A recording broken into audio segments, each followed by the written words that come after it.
Radio Taïwan International, les joies de l'éco-construction. Bonjour à tous, c'est Sasa qui vous souhaite la bienvenue pour ce premier épisode des joies de l'éco-construction de l'année 2025. Aujourd'hui, je vais vous parler de Worldwide Open Studio, Jianghu Kaifang Gongzuoshi. C'est un lieu qui a été fondé par Hélène Li et ses amis il y a 12 ans dans le comté de Taoyuan, au sud-ouest de Taipei. Après avoir pris des cours de permaculture, Hélène a décidé de remettre en valeur un lopin de terre appartenant à ses ancêtres et qui était laissé à l'abandon. En quelques années, le groupe d'amis y a planté une forêt comestible, a construit une petite maison en bois, en bambou et en terre pour accueillir toutes sortes d'activités, un pavillon en bambou pour des concerts et a conçu un système de récupération des eaux de pluie. J'y suis allée en 2022 à l'occasion d'un petit marché artisanal que Worldwide Open Studio organisait. Je me suis dit à l'époque que j'en profiterais pour faire un reportage sur ce très bel endroit, mais Hélène, en tant qu'organisatrice du marché, n'avait pas assez de temps pour une interview approfondie. D'après mes premières discussions avec elle, je me suis dit que cela vaudrait vraiment la peine de creuser le sujet. En effet, à l'époque, Hélène et ses amis permaculteurs commençaient à être confrontés à un problème rampant à Taïwan, l'urbanisation qui s'étend au détriment des terres agricoles. Lors de la conférence internationale de permaculture qui s'est déroulée début décembre à Taïwan, Hélène a donné une conférence qui m'a justement permis d'en saisir les enjeux. Elle a commencé par un jeu de rôle. Chacun a ramassé un caillou. Celui qui avait choisi le plus gros serait le maire, celui qui a le plus de pouvoir. Puis Hélène a choisi d'autres cailloux, ce seraient les promoteurs immobiliers, ceux qui ont le plus d'argent. Tous les autres seraient les citoyens, ceux qui vivent sur place. Elle nous a demandé de garder notre rôle en tête tout au long de la conférence pour savoir comment nous aurions réagi dans la situation qu'elle nous a présentée.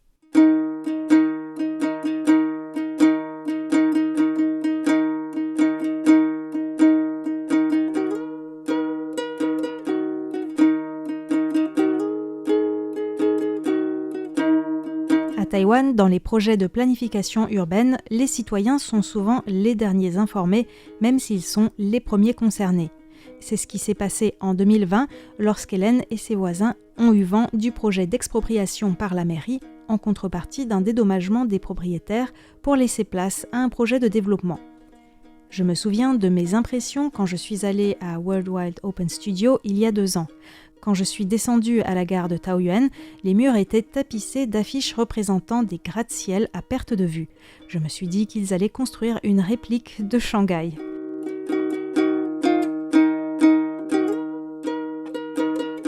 Une fois arrivé à Worldwide Open Studio, quel soulagement! Un petit coin de verdure charmant, entouré de quelques rizières. Quelques centaines de mètres plus loin, les immeubles avançaient déjà, comme vous pouvez le voir sur les photos de cette émission sur le site de RTI. Je me suis dit que c'était une chance pour les habitants entassés dans ces immeubles de pouvoir se ressourcer dans cette forêt comestible à 2 pas de chez eux. Mais à Taïwan, malgré le très faible taux de natalité et le fait que de nombreux appartements restent vides, la jungle urbaine n'en finit pas d'avancer. Hélène et ses amis pensaient qu'ils ne risquaient rien, puisque non loin de là, il y avait déjà un énorme projet de développement urbain, commercial et industriel autour de l'aéroport international de Taoyuan. Ce projet, Aérotropolis, concerne potentiellement plus de 4000 hectares et devrait déboucher sur l'expropriation de plusieurs dizaines de milliers de personnes. Mais apparemment, ce n'est pas assez. La municipalité a décidé de développer 600 hectares de plus pour construire notamment des gratte-ciel, affectant plus de 44 000 personnes, a expliqué Hélène, qui a été mise au courant comme les autres habitants une fois que les plans avaient déjà été décidés. Les bénéfices financiers sont d'abord pour les promoteurs immobiliers et pour la municipalité qui avait accepté que seulement 3 hectares sur 600 soient consacrés à des usages publics, c'est-à-dire en l'occurrence à la construction d'une ligne de métro. 3 hectares consacrés au public sur 600, c'est un ratio que les riverains ont vivement remis en question. Quand on se retrouve au milieu d'un tel projet, menacé d'expropriation, que fait-on en tant que permaculteur ?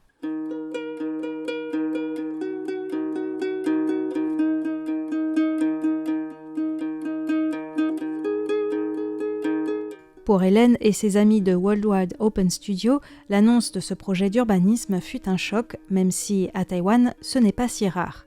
Hélène a même rencontré un agriculteur qui en était à sa 4e expropriation.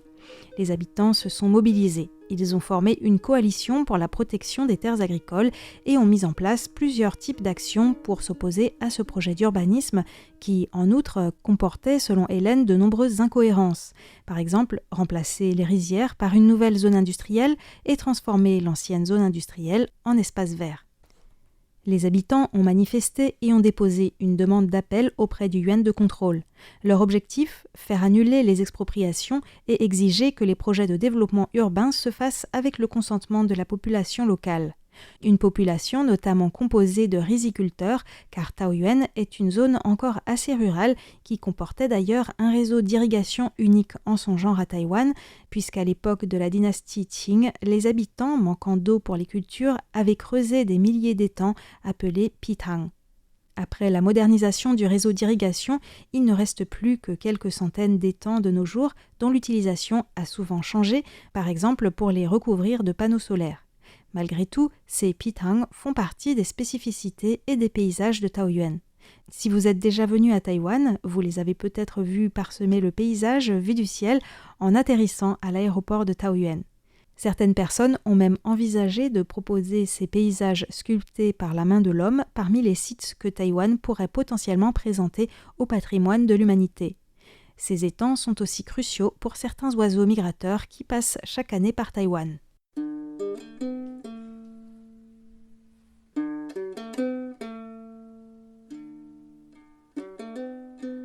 Dans ce projet de développement urbain, les 4/5 des terres concernées sont des terres agricoles.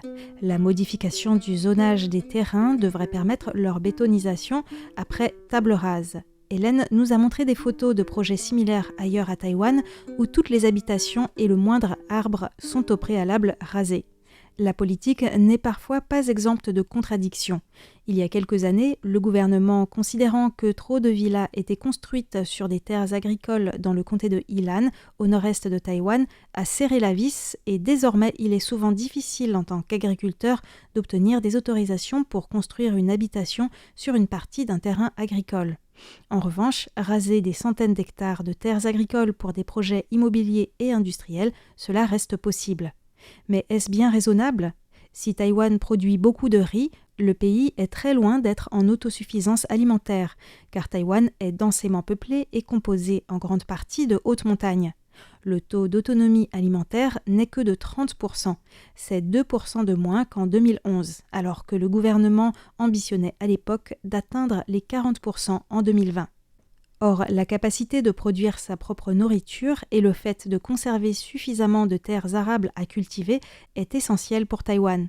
Si un jour le gouvernement chinois met en place un blocus de l'île, empêchant les importations de matières premières et de nourriture, le béton ne se mange pas. Et tous les efforts envisagés dans le cadre de la défense civile taïwanaise dépendront avant tout du fait que la population puisse continuer à se nourrir, notamment dans les zones fortement urbanisées.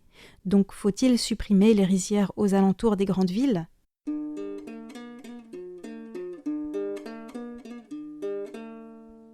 C'est un point que la Coalition pour la protection des terres agricoles a soulevé, de même que certaines personnes qui ont assisté à la conférence d'Hélène. Dans le jeu de rôle de la conférence, d'autres personnes ont proposé de mettre en avant une alternative à ce projet d'urbanisme en mettant en valeur l'identité locale et la spécificité des paysages de Taoyuan par une analyse comparative avec d'autres endroits dans le monde. D'autres ont conseillé de ne pas perdre de temps à négocier avec les promoteurs immobiliers, il n'y a rien à attendre d'eux. C'est sur le personnel politique qu'il faut faire pression en ayant atteint une masse critique d'opposants au projet. Il n'y a toutefois pas de recette miracle. C'est une situation très difficile au point que quand je suis allée à Worldwide Open Studio en 2022, les permaculteurs avaient suspendu la construction de la maison en matériaux naturels qui n'était pas encore tout à fait achevée.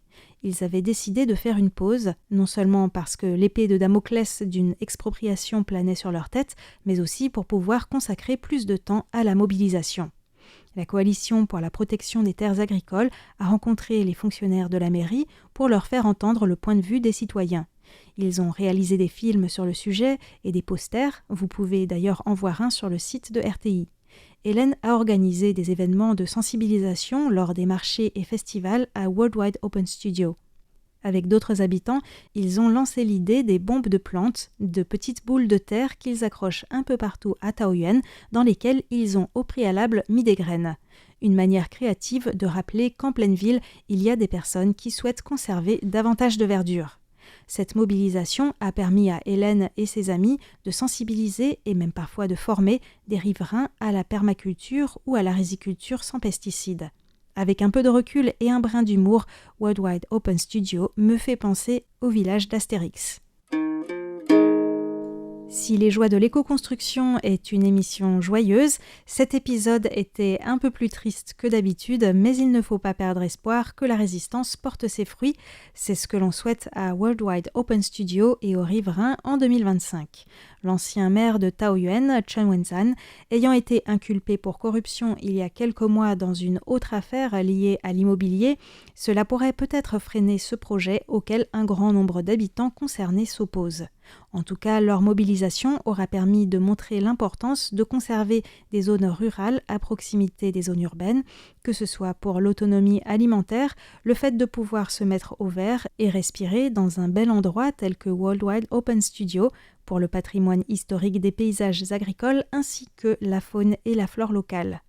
C'est une affaire à suivre donc. Je vous tiendrai au courant ces prochains mois s'il y a du nouveau.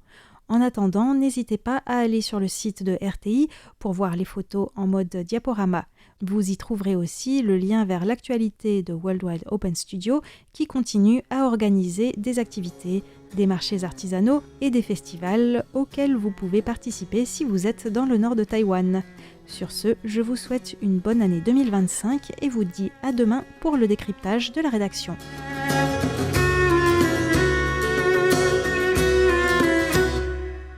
我走到无路，不知要去倒位，人我伫一个通州地名的城市。我走啊走啊走啊走，到用要喘气，也看无咱的未来到底是伫倒位。都市计划经济爱发展，你甲规矩甲恁爸讲你要去插地皮，老啊厝一栋栋我拢买袂起，但是你煞去伫阮阿公所留来的土地。啊哈，啦啦啦，这是食人食天食山食海的城市。啊哈。 啦，请问各位的人对你的灵魂伫倒位？啊哈，啦啦啦，甲树我拢做掉，古厝拢拆掉。你讲要做地毯，暂时来去公园绿地。后再起甲满满是用产能来生，土地甲当作商品来买。咱的新故乡做伙来建设，这款社会你嘛讲会出嘴，去问恁老爸。啊，莫搁讲遮济，啥物为经济，拢是有钱有权势咧官商交配。